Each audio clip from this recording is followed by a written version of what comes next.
Rasulullah sallallahu alaihi wasallam sugeng niku nak wonten tiyang kepengin belajar salat niku Nabi namung dawuh ya wis kon nginep ning nggonku 3 dina. Terus nginep 3 hari itu seperti itu. Oh ngoten. Wis kon nginep ning nggonku 3 dina. Setelah nginep dijak jamaah terus sama Rasulullah sallallahu alaihi wasallam. Sausé jamaah 3 dinten Nabi namung ngendikan ngeten, ya wis salat wis ngene iku sallu kama raaitumuni usolli. Kamu salat sebagaimana kamu melihat saya salat. Kemudian itu tentu melahirkan satu problem. Problemnya adalah tidak semua yang dilakukan Nabi itu berstatus wajib, berstatus sunat atau berstatus mubah. Sebab itu butuh penjelasan para sahabat. Yang sahabat ini niteni mana hal-hal sing gak tahu ditinggal Nabi berarti disebut napa wajib atau rukun. Ada hal-hal yang kadang Nabi nglampahi kadang boten disebut sunnat termasuk kunut. Dulu kunut itu ya Nabi pernah melakukan terus NU nganggep wajib. Maksudnya nganggep wajib nek ora kunut kok dijeng. Sing ora kunut ya koyo nganggep kunut itu kriminal. Nah, sesuai itu soal politik identitas. Niku pun boten ulama, niku pun boten niku emosi, niku jenenge emosi.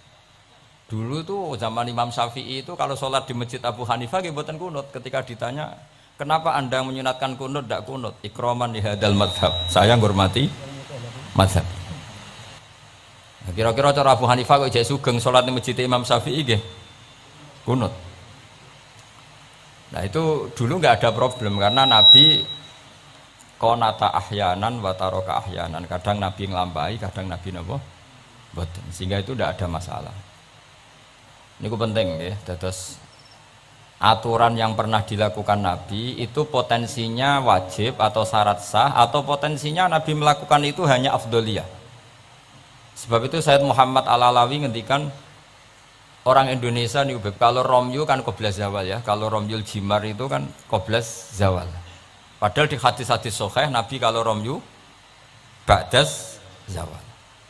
Tapi kita tahu orang sekali Sayyid Muhammad mengesahkan romyul jamroh tanggal 11 itu qoblas zawal. Karena memaknai yang dilakukan Rasulullah SAW itu li bayanil afdol untuk menerangkan status utama, tapi tidak syarat sah. Karena kalau itu syarat sah seluruh dunia di titik yang sama di jam yang sama, akhirnya pernah terjadi tragedi napa Mina. Oh ngoten nggih, kakean di demo niki. Kula pun krasa nek banyak demo niki. Enaknya jadi pendengar ngoten, karek komplain mawon. Panitiane sing nata mik mulai sore, tapi mau dikomplain. Mulane wong ora barokah niku perkara niku. Ora melok nata, melok napa? Komplain. Wis niku khas Indonesia niku. Sangat Indonesia. Wong orang alim nggih ngoten, ana wong alim bener iku biasa, aduhane wong alim bener. Tapi nek salah dikomplain. Tapi nek kula salah insyaallah ora ngarafatan iki baru kayak Habib Ali. Nggo pantes-pantesan nak menungso ngoten mawon, insyaallah mboten ngarafatan. Nek ora sarah blas mbok nyaingi Kanjeng Nabi mboten mungkin. Tapi aja salah sing fatal, iku mari innalillahi wa inna ilaihi rajiun.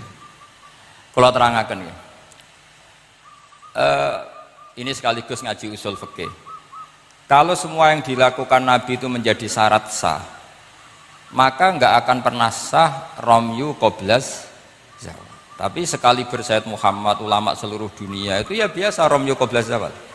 Dan mentakwil apa yang dilakukan Nabi itu libayanil afdoliyah untuk menjelaskan keutamaan.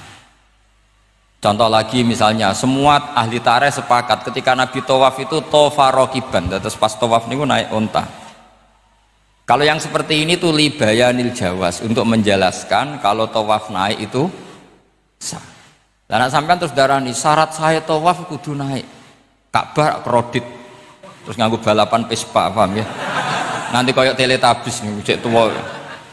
Mereka oleh numpak terus sing cek nom-nom numpak apa? Iku skuter. Ini bukti bahwa tidak semua yang dilakukan Nabi itu bukti sebagai syarat sah. Kadang Nabi nglampahi sesuatu itu ya kadang wajib, kadang sunat, kadang mubah atau jawaz, itu ranahnya ulama yang membeda-bedakan itu. Begitu juga misalnya Nabi tawaf, kadang ngendikan labbaik Allahumma labbaik labbaik. Yang enggak pernah ditinggalkan adalah tawaf 7 kali putaran, itu yang enggak pernah ditinggalkan. Tapi kalau ngendikan labbaik kadang ngendikan, kadang enggak, kadang doa, kadang enggak, berarti berstatus sunnah. Lah itu ulama yang tahu. Ya itu ulama yang tahu. Nah di antara ulama itu tentu Imam Nawawi, yang hampir semua alawiyin, semua ulama pakai kitab Minhajut Thalibin. Terus niki penting kula aturaken kersane aja sithik-sithik muni sunnah Rasul. Sunnah Rasul sing piye? Sunnah itu maknanya perilaku atau tidak lampah. Lah tidak lampah Nabi ku kadang wajib, kadang sunat, kadang yang repot kadang khosois. Misalnya Nabi nikah songo, ora oleh sampean niru Nabi. Wah, ya repot.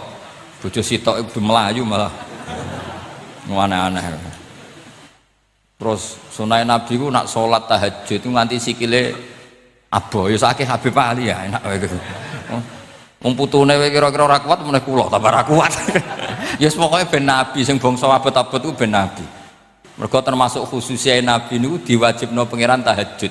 Jadi tahajud sing sunat kanggo umate, kanggo Nabi niku wajib. Jadi khususnya aku ora fasilitas tok, nyuwang samu khususnya fasilitas tok. Kadang khususnya niku sing ora wajib kanggo umate, kanggo Kanjeng Nabi wajib. Termasuk Nabi ini wajib napa? Tahajud. Jadi Nabi ini nak mboten tahajud ngrasa dosa. Nak santrine tenang mawon, mboten ngarah wajib, tak jamin mboten ngarah wajib. Paham ya? Terus nah setelah sallu kama ra'aitumuni usolli ada penjelasan. Misalnya Nabi berdiri, itu hukumnya kayak apa? Ini wajib. Nabi baca Fatihah wajib. Kalau baca suratnya, kadang baca, kadang enggak, berarti enggak wajib. Begitu seterusnya, itu cara analisis ulama. Mohon kula terusaken nggih. Atasiu te kang kaping 9 wal asyiru lan kaping 10 wal hadi asyara lan kaping 11 iku at-tasyahhudu iku maca tasyahud. Ini ku kalimat asyhadu alla ilaha illallah wa anna muhammadar rasulullah. Wa qu'uduhu lan lungguh tasyahud. Ya dados tasyahud, lungguh tasyahud, wassalatu lan maca sholawat ala nabi sallallahu alaihi wasallam. Dados dalam tasyahud akhir itu ada 3 rukun sekaligus. Duduknya sendiri rukun, membaca tasyahud juga napa? Rukun, baca sholawat ala nabi juga rukun. Berarti dalam apa? Duduk itu ada sekaligus 3 rukun. Itu duduknya sendiri itu juga berstatus rukun, membaca tasyahudnya juga berstatus rukun, baca sholawatnya juga berstatus rukun. Makanya ada ulama itu kadang ulama itu gelem ra gelem ku ya keliru, tapi keliru sing ra iso bener. Makanya gelem ra gelem keliru. Tapi keliru sing mesti bener. Ya tau ya bener sing mesti keliru. Sama tak bedain iso jawab. Pertama rukun salat apa ya jawab. Ya jawab ya mesti keliru lah apa-apa. Pertama rukun salat apa? Niat. Berarti kayak niat sik lagi ngadeg apa ngadeg sik lagi niat? Ayo coba. Ayo dhisik ndi niat sampai ngadeg. Ngadeg. Berarti ngadeg tok tanpa niat wis salat. Lho nak ngadeg sik berarti ngadeg tok sedurunge niat wis salat. Menjadi salat setelah niat atau setelah ngadeg? Setelah niat. Lah niat mek ngadeg dhisik ndi? Lah niat mek ngadeg dhisik ndi? Loh, kadang itu kabeh sarah darani wis pokoke gelem ra gelem kudu salah. Muni niat sik ya salah, muni ngadeg sik salah. Atok ora tau mikir kok sampean malah bener. Dadi gak penting. Pidato ora usah detail ya untuk sangu ora usah mikir lah pokoke. Niku pikirane mubalek. Nah ulama mboten mikir ngoten. Jadi ulama itu ya kadang gak dipilihan, akhirnya darani arkanus sholat itu apa? Pertama apa coba kalau pakai tertib? Misalnya basuh wajah, yuk basuh wajah sama niat dulu mana? Enggak jawab saja. Loh bareng enggak fair jadi ngomong tertib. Basuh wajah sama niat dulu mana? Dulu niat. Kalau niat dengan tidak basuh sah atau ora? Enggak sah. Nah basuh itu orang niat? Rasa. Berarti basuh wajah be niat Jare wudu kudu tertib. Lah kok ana rukun bareng. Nah, ulama ngono. Dadi kadang gak ada pilihan, kadang salah iku ya ora ada pilihan. Kaya kowe dadi kiai ngaji ujug-ujug hadirine wong wedok ayu wis gelem ra gelem salah. Ora delok dianggap sombong, delok ya dosa tenan. Karena sing imane kuat gak apa-apa nek kowe masalah yakin masalah.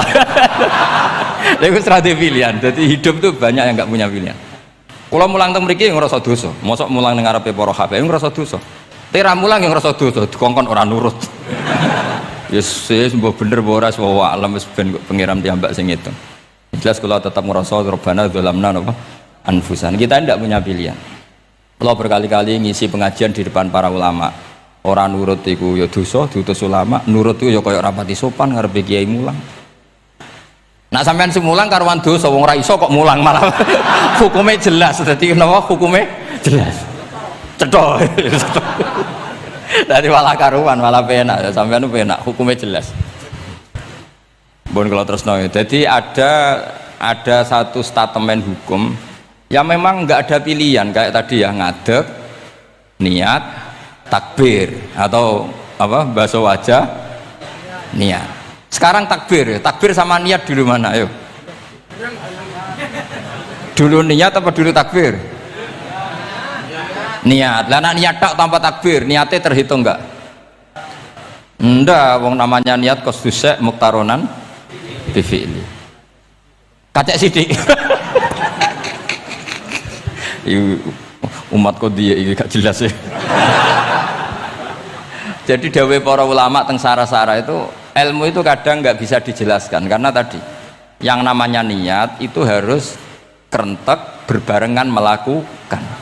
Pertanyaannya lalu dengan niat dengan yang dilakukan itu dulu mana?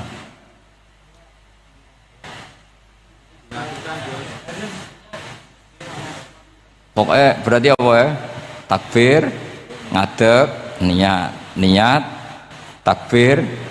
Lah nek kowe kepen tertib yo ngene niate usolli fardhu dzuri jek lungguh.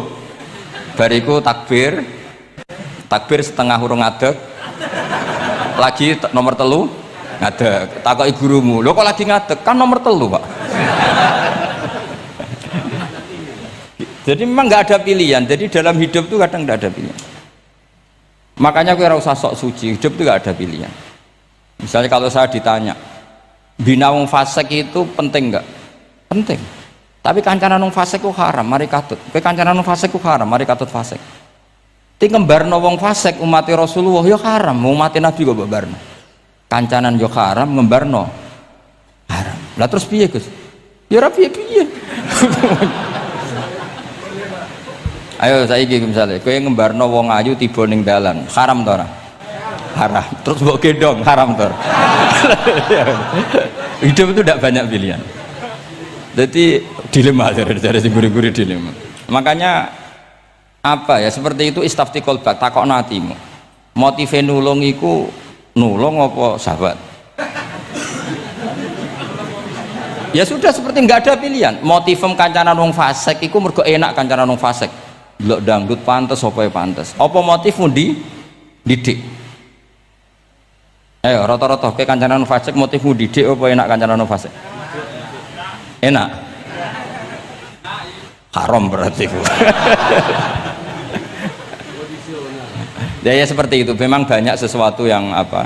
Makanya banyak ulama ngendikan banyak perilaku duniawi yang menjadi amal ukhrawi karena niat. Juga sebaliknya banyak perilaku ukhrawi yang akhirnya menjadi duniawi juga karena niat. Makanya niat itu diatur sedemikian rupa. Nah ini juga sama. Duduk tasahud akhir. Ayo, duduknya dulu, duduk tasahud baca sholawat. Itu satu paket. Makanya al-atasek wal asir wal hadi asar at-tasahud wa qu'uduhu wa sholat ala nabi sallallahu alaihi wasallam. Fatasahudu mongko tasahud wa qu'uduhu lan lungguh tasahud. In aqobahuma lamun ana sing maca akibah tapi sami ya. Lamun mungkasi utawa nyusuli huma ing tasahud lan qu'ud apa salamun salam iku ruknani berarti rukun karone. Jadi tasahud yang diakhiri salam itu berstatus rukun. Berarti tasahud awal berstatus sunnat. karena tidak diakhiri salam. Jadi nak wonten tiyang traweh kok 4 rakaat langsung salam, itu nggak bisa dikatakan batal karena statusnya tasyahud awal nopo sunat. Ya. Tapi kalau traweh itu sudah monggo-monggo. Kalau traweh itu sudah menjadi alamiah, jadi biasanya ulama berdebatnya begini, ini dengerin ya. Kata taraweh itu alamiah apa implementasi dari Qiyamul Lail? Ayo jawab. Traweh itu alamiah apa implementasi dari Qiyamul Ramadan? Kalau kamu katakan Qiyamul Ramadan, maka ada orang traweh langsung 4 rakaat tanpa tasyahud awal, harus kamu katakan sah karena tasyahud awal berstatus sunat. Tadi kan dikatakan tasyahud yang wajib itu yang diakhiri salam, berarti tasyahud awal sunat. Di mana-mana kalau sunat boleh ditinggalkan. Okay. Tapi ada ulama yang agak ekstrim mengatakan begini cara berpikir, tarawih itu alamiah. Alamiah artinya yang dikatakan tarawih, yang dikatakan tarawih adalah sholat 2 rakaat dengan 1 salam. Paham ya? Artinya kalau 4 rakaat dengan 1 salam itu namanya tidak tarawih. Paham ya? Makanya seperti itu tuh ya gak usah diperdebatkan. Seperti gini, sampean kalau sholat witir aku yakin akeh sing batal, cuma pangeran maklumi. Aku yakin akeh sing batal tapi